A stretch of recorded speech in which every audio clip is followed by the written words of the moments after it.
आज अतिरिक्त विषय में भी चर्चा हुई है। अतिरिक्त विषय को लेकर जो बरसात को देखते हुए जो बड़े नाले हैं, अरमान नाला है, आपके इस तरफ नाला है, जोन 6 में बड़े बड़े 3-4 ठो नाले हैं, उन सभी नालों को सफाई को लेकर चर्चा हुई है। सफाई हो भी रहे हैं और ऐसे बहुत सारी जगह है जहाँ पर अभी नालों की सफाई हो गई है। कुछ जगह जहाँ पर नहीं हुई है वहाँ पर भी हमने आज मेयर इन काउंसिल की बैठक में चर्चा की गई है और वहाँ पर भी है जो सफाई का जो है वो काम बहुत तेज़ी से चालू हो जाएगा। और मुद्दे बाकी मुद्दे कोई सामान्य मुद्दे थे, दवाई लोगों के मेडिकल से संबंधित थे, पेंशन से संबंधित थे, नाम इलेक्ट्रिक बसों के चलन की भी बात सामने आई थी कि इसका भी आप लोगों ने कोई निर्णय लेने की पिछली बार भी बोले थे। नहीं, ई बसेस देखिए 100 बसेस आ रही हैं। 100 बस जो है उसका संचालन डायरेक्ट ऊपर जो है केंद्र सरकार उसको संचालित करेगी और जो 10 बसें हैं वो यहाँ पर आने वाली है, जिसको रायपुर नगर निगम या फिर जैसा भी है उसको संचालित करने के लिए जो भी एजेंसी जो भी है उसको तय किया जाएगा, मापदंड देख के उसको तय किया जाएगा। एक समस्या ये आ रही है, आज भी जो आपने नाले की सफाई की बात करी, अभी भी शहर के वार्ड क्रमांक 50-51 में आज भी बहुत से नाले पूरी तरह से डंप पड़े हुए हैं, उन पर कभी कोई कर्मचारी भी नहीं दिख रहे हैं। उसका कारण देखिए, मैंने पहले यही बोला, मैंने ये नहीं बोला कि पूरी सफाई हो गई, मैंने बोला बाकी जो सफाई का जो काम है, बाकी के जो नाले हैं उसमें काम चल रहे हैं। नहीं हुआ है तो हमको बरसात के पहले जितने भी नाले डंप पड़े हैं या जिस तरीके के नालों की सफाई नहीं हुई है उनको साफ किया जाए। इसी से जुड़ा हुआ सवाल है, ठेकेदार जो नाले निर्माण कर रहे हैं वो अधूरे काम करके छोड़ करके भाग जा रहे हैं, खामियाजा अवंती बिहार का। नहीं, अगर ऐसा कहीं पर भी कोई बात आती तो शायद हमारे सामने मेरे पास आती, और अगर ऐसा आधा को निर्माण करके भाग रहा है तो उसको ब्लैक लिस्ट किया जाएगा। जब काम लिया है तो काम उसको पूरा करना है, और जब जवाबदारी से टेंडर लेके आपने काम लिया है तो काम आपको पूरा करना है। सिटी बस से 64 का टेंडर मिला था, वो मतलब 30-40 बस के ऊपर ही नहीं बढ़ पाता, 40-45 ऑटो ही। अब वो 100 बसेस आ जाएगी इलेक्ट्रिक बसेस, तो मुझे लगता है कि जितनी भी बसेस हैं वो लगभग सब प्रॉब्लम ख़त्म हो जाएंगे।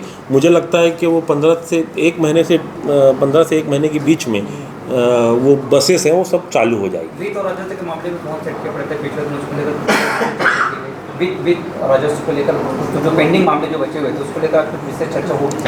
नहीं, वित्त संबंधित कहीं पर होनी बाकी है। पेंडिंग मामलों में आज 2 विषयों पे बहुत चर्चा हुई है। एक तो ट्रेजर आइलैंड को लेकर, क्योंकि वहाँ पर हमने 17 करोड़ का उससे हमने डिमांड भेजा था, अब शायद वो 2 करोड़ के उसमें कुछ वो चल रहा है।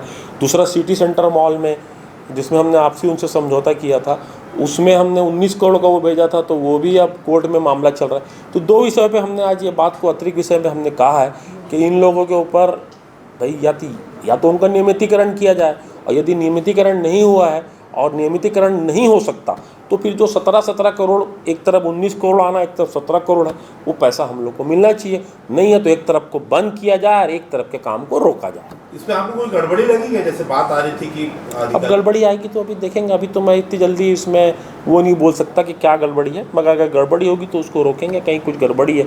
इसलिए मैंने आज इसको प्रमुखता से उठाया है, और इसमें मैंने ये भी कहा है कि इसमें आप जो भी एक पूरा इसके जो कागज़ हैं, इसको पूरे कागज़ इसमें पेश किया जाए कि ट्रेजर आइलैंड का कैसे हो गया। और अभी तक सिटी सेंटर ने, जबकि कोर्ट में उसने, हाई कोर्ट ने वहाँ निर्देशित किया है कि आपको 6 महीने में इसको आपको ख़त्म करना है, मगर आज 6 महीना नहीं, आज 8 महीना हो गया, मतलब कंटेम्प्ट ऑफ कोर्ट की श्रेणी में भी आ रहा है। तो मैंने आज इस विषय को मेयर इन काउंसिल की बैठक में मैंने उठाया। ये आपका एमआईसी का बैठक चल रहा था, अंदर और बाहर आपके पार्षद नाराज बैठे। अब देखिए, अगर कोई समस्या है तो शायद अगर वो बताते तो ज़्यादा अच्छा रहता। विषय ये है कि वो जोन 4 से कैसे उसका टेंडर हो गया। अब टेंडर तो ऑनलाइन होता है, अब वो ठेकेदार हमसे आगे मिला नहीं, ठेकेदार ने ड्राइंग डिज़ाइन हमें बताई नहीं, तो मैंने बोला है कि ड्राइंग डिज़ाइन जो भी है वो सम्मानित पार्षद को बताया जाए, और सम्मानित पार्षद उसको देख लेंगे तो संतुष्ट हो जाएंगे। क्योंकि जहाँ तक के आज की डेट की सबसे बड़ी समस्या है जल भराव। जल भराव जब हम जयस्तंभ से गुजरते हैं तो जयस्तंभ में सबसे गंदा लगता है कि जब हम शहर के बीच के प्रमुख मार्ग से हम पूरा पानी में, जहाँ 3-3, 4-4 फीट पानी भरता है, तो मुझे लगता है उससे निजात मिलेगी। बल्कि वो काम मतलब काम में अगर कुछ गड़बड़ हो रहा है, काम अच्छा नहीं हो रहा है, तो मुझे लगता है उसमें उनको चर्चा करना था।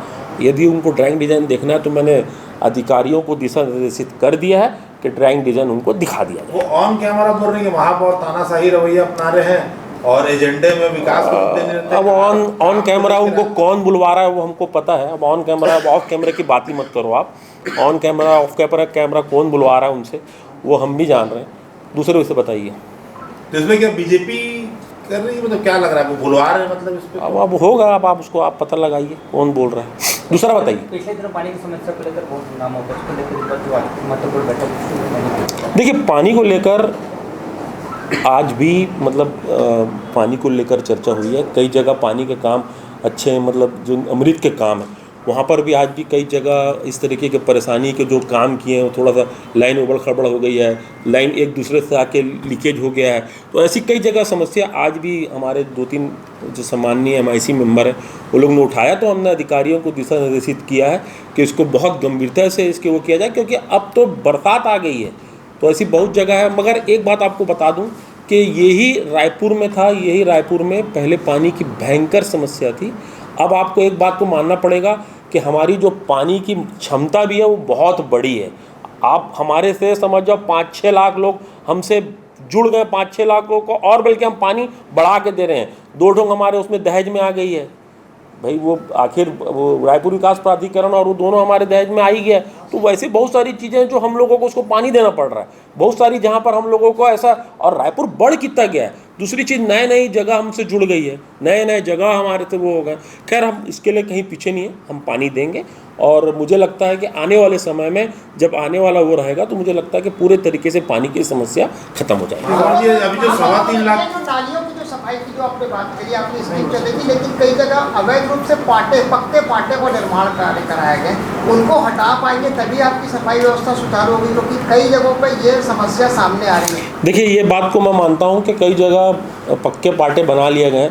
अब हम बहुत दूर नहीं जाते, अगर हम बात करेंगे तो जहाँ पर अमर बंसल जी का वार्ड है, अमर बंसल जी के वार्ड में पानी भराई क्यों होता है? पानी इसलिए भराई होता है क्योंकि वो पूरे लोग ने वहाँ पक्के पूरे नाले बना लिए हैं। तो पक्के नाले जब आप पूरा पक्का वहाँ पर आपने वो बना लिया, सीमेंट्रीकरण कर दिया, आदमी सफाई कहाँ करेगा और आदमी निकालेगा कहाँ? मगर मुझे लगता है कि इस बार अगर इस तरीके की कोई समस्या आएगी तो जो निर्माण जो हुआ है, जो जहाँ पर सामने में सीमेंट्रीकरण का, उसको तोड़ के सफाई की जाएगी।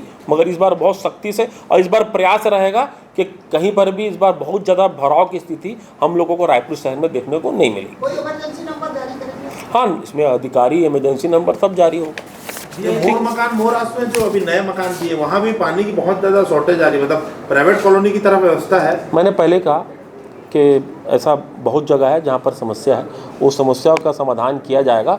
और इतनी सारी कॉलोनी, इतनी सारी वहाँ पर लोग हमसे मतलब वो हो गए हैं, मतलब बहुत लोगों को हमको पानी देना पड़ रहा है। तो खैर, ये हमारे लिए नहीं है, पानी तो हमको सबको देना है, ये हमारी प्राथमिकता में, तो ये तो हम सबको वो करेंगे। मगर ये है कि थोड़ा सा समय लगेगा। मगर जैसे पहले भयंकर जो व्यथा स्थिति बनती थी, वैसी स्थिति इस बार हमको रायपुर में देखने को नहीं मिली। ये ओपन प्लॉट को लेके क्या करेंगे? बारिश का समय आ रहा है, वाटर हार्वेस्टिंग को लेकर निगम क्या पहल कर रहा है? वाटर हार्वेस्टिंग को लेकर लगातार बैठकों का दौर जारी है। जोन कमिश्नर साहब और मतलब कमिश्नर साहब ये लोग लगातार, हम भी मीटिंग कर रहे हैं, हम भी इसमें 2 बार मीटिंग कर चुके हैं। इस बार मुझे लगता है कि बाकी देखिए, बाकी जैसे पहले जो काम होते थे, इस बार आपको वाटर हार्वेस्टिंग सिस्टम बहुत तेज़ी से आपको यहाँ पर देखने को मिलेगा। और मुझे लगता है कि इस बार संख्या बल भी अच्छा बढ़ेगा, और नहीं होगा जो नहीं कराएगा तो आप देखिएगा उस पर कार्रवाई भी की जाएगी। बिल्कुल बिल्कुल, उसके ऊपर कठोर सख्ती की जाएगी। और नहीं होगा तो मैं आपको बता रहा हूँ कि मतलब अगर कोई बिल्डिंग बना रहे, वो बना रहा तो उसको सील भी कर दिया जाएगा, मतलब इतनी सख्ती की जाएगी। ठीक है। मां बोल रही है कि ओपन प्लॉट वाला जो 2 साल के लिए टैक्स का था, वहाँ की कमेटी भी बनी, तो क्या हुआ? नहीं, कमेटी उसमें बनी है, आज भी चर्चा हुई है। आज भी इसमें 5 लोगों की वापस खुले प्लाट को लेकर आज 5 लोगों की हमने कमेटी बनाई है, जिसमें विनोद पांडे जी, राजेश शर्मा जी और जो हमारी विभाग के अध्यक्ष हैं उनकी अध्यक्षता में 5 लोगों की कमेटी बनी है। क्योंकि अभी भी खुले प्लाट को लेकर अभी भी समस्याएं आ रही है। तो हमने बोला कि इसका आप 1 हफ्ते के अंदर इसकी रिपोर्ट दो, और 5 लोगों की हमने कमेटी आज उसको हम लोग ने बनाई है। तो मुझे लगता है कि 1 हफ्ते के अंदर ये खुले प्लाट में क्या हो रहा है, क्या नहीं हो रहा है, इसका पूरा डिटेल हम लोग को 1 हफ्ते के अंदर मिल जाए। और आप लोग जो कमेटी बनी थी, आप थे उसमें, सभापति जी थे और कई पार्षद बीजेपी के भी नेता प्रतिपक्ष, उसमें क्या निर्णय?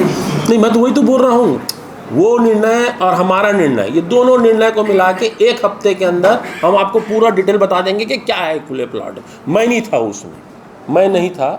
मैं क्यों रहूँगा, मैं नेता प्रतिपक्ष नहीं थे। हमने बाहर से सभापति जी को, और सभापति जी भी क्यों रखेंगे, हम तीनों उसमें नहीं थे। हमने उसमें जो विभाग के अध्यक्ष है उसको उसका चेयरमैन बनाया है।